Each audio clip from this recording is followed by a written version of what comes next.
many times, I think, that the Jewish community is not surprisingly suspicious of any ideology that calls itself nationalist.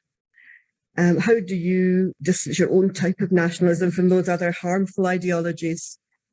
There is a sort of a view that we've got one word in the English language, love, that describes a whole range of different feelings and emotions. I feel the same about the word nationalism. We've got this one word that describes the whole spectrum, from the kind of nationalism that is often what is conjured up in people's minds when they hear the word nationalism, of the far right, the nationalism that led to the horrors of the Holocaust, the nationalism that's driving what is happening in Ukraine right now, through to the other end of the spectrum, which is absolutely where I would place my own party and wider movement, which is a movement for self-government, for greater responsibility and empowerment, that is not about identity, ethnic or anything else. I said earlier on, for me, the only qualification for being Scottish, in my view, is that you want to be Scottish, whether, you live somewhere else but consider yourself Scottish, or you come from another country to live here. And, it's a civic movement that is not about identity, and it's not about dividing people on the basis of identity. It's also a very internationalist and outward looking movement. So, I think often I remember a few years saying this at an event I was at, and it was, headlines everywhere. And every time I've said it since, it's headlines again, as if I've said it for the first time. It's in the name of my party, the word national, Scottish National Party. I don't like the word nationalism particularly, because I think it conjures up an idea that is anathema to what I stand for and what my party stands for. If I was to go back, if I had been around or could turn the clock back to the founding of my party, I would probably call it something else, which is not to say I'm going to sort of accept the grief of trying to do that now, but I would have done had I had the chance.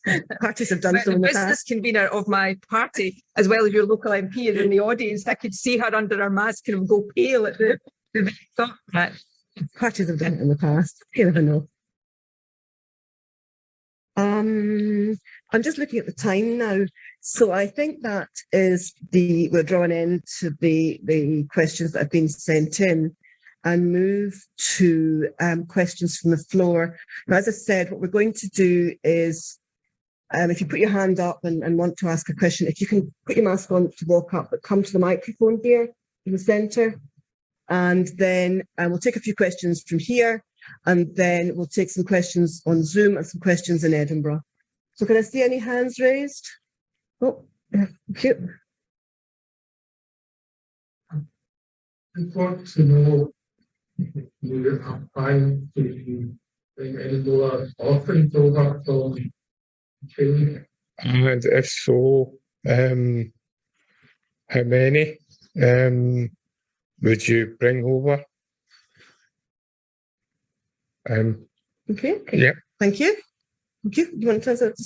If there are more orphans who need refuge in Scotland, of course we will be open to providing that refuge and sanctuary.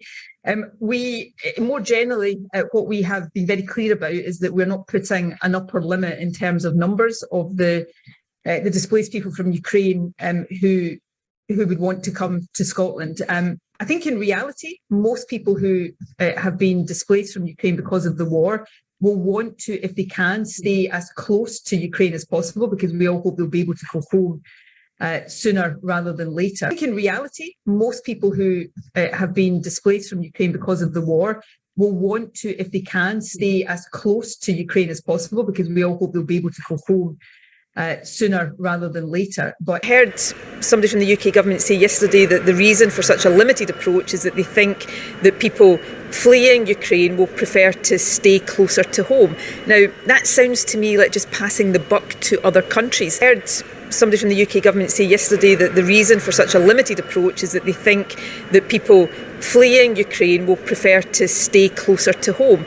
Now, that sounds to me like just passing the buck to other countries. I think in reality, most people who have been displaced from Ukraine because of the war will want to, if they can, stay as close to Ukraine as possible, because we all hope they'll be able to go home sooner rather than later.